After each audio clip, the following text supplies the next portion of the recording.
read this. Act 4. This man's a joker, a clown, a playwright. Let's read it. I made my way through life, came back to this source, times of crisis, subconsciously at first. This is a psychiatrist's field day, this. But then realised that this source was his gift that protected him. Write this. Love thyself, had said Christ. Did he write this? No. Words have a strange effect on me. Love thyself. This man's got an obsession with Christ. Spirit. The words were the great transformer. They heralded a new area. I feel as if I've seen this. That if recalled was observed when one entered it. And a refuge it protected. A sanctuary that grew and grew and healed beyond the application. He said he made an application. An application? Did he not say an application and that he was found not guilty on the grounds of insanity? An application? This is a confession. I found here. Well, where was the document? Where was the document?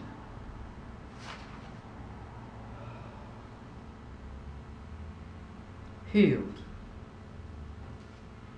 Beyond the application of the mind to the world's ills.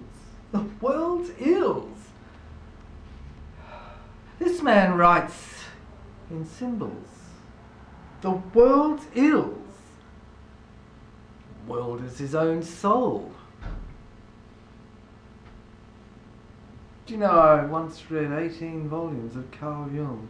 It either submerged me within a sort of swamp of insanity myself, or I became the best expert psychiatrist in the world of the soul. Symbols. But it's the erotic that are the best. I don't think this man's been frequenting the Pussycat Club, do you? Beautiful girls, private dances. Do you not remember the Ring of Evil and Live? The cadets at Sandhurst? That's the centre that I remember. The penetrative centre. Do you know, I do believe in symbols. It's this sword. The sword that penetrates the terrain of the mind. That's what the Holy Grail symbolises. The symbol of the Holy Grail is a bowl of the mind.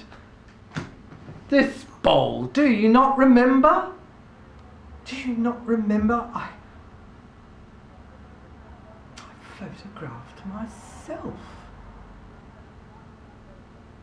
The video in the mind. The gland in the mind. I tell you, doctor in the mirror of my soul, projecting a camera that operates like the horn of a unicorn, I tell you, the chromosome films, records everything. And I found this diary mine. I wrote this.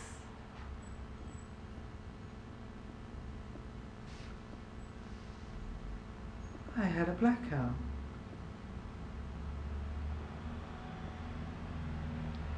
The enormous exuberance of the spirit of this heaven and its ocean.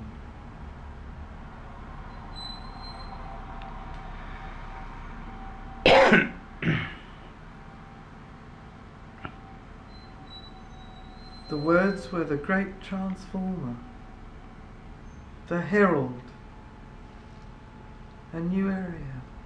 That's what I went to, a new area. A new area of the spirits that I saw in the park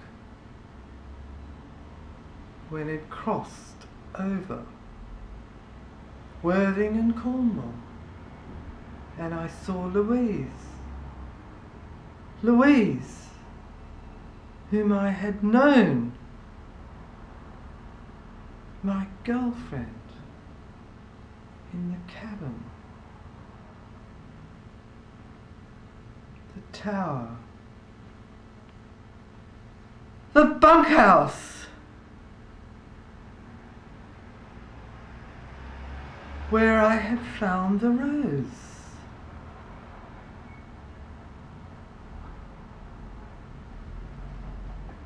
The world of oneself. It's all here. Here it all is. That was of a chromosome, a chemical charge in the body, the film, the brain, the third eye filmed, mine, and it was healed. But was it? And what was the point of the release of the intellect's desire to control understanding and accept? That was the key to the transcendence of the mind's jail, the prison that this awful, coughing psychiatrist in my soul gurgled and drowned as I filmed and saw this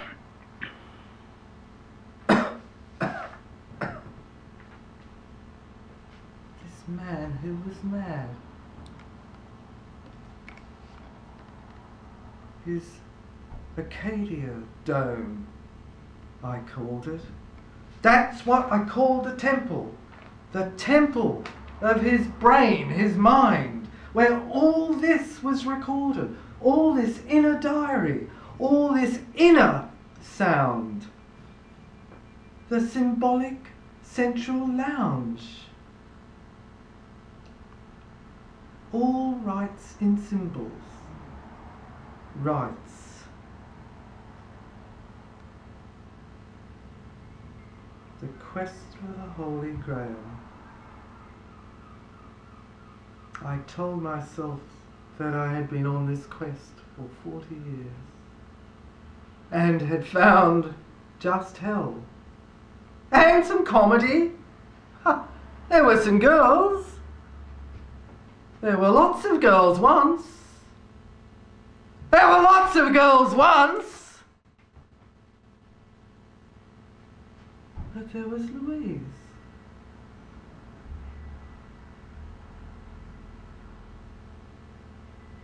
And Elaine. And Merle. And Arthur. The divine family to which I always return. Man!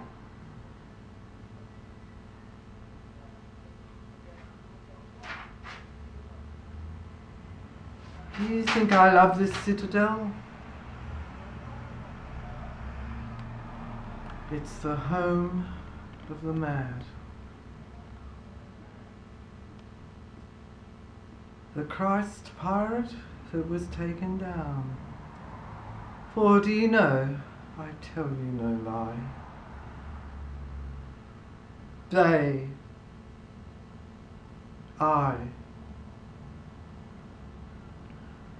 all the personas I had adopted in the mirrors of my soul had crucified my spirit. And it was only when I saw that Pope Benedict believed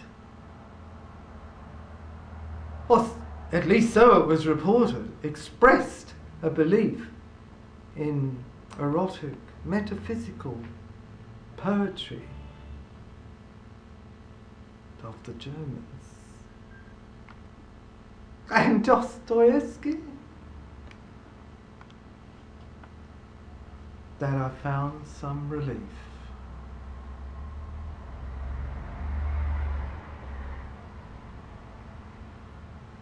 This day, the 22nd of December 2008, leading up to Christmas Eve, Christmas Day,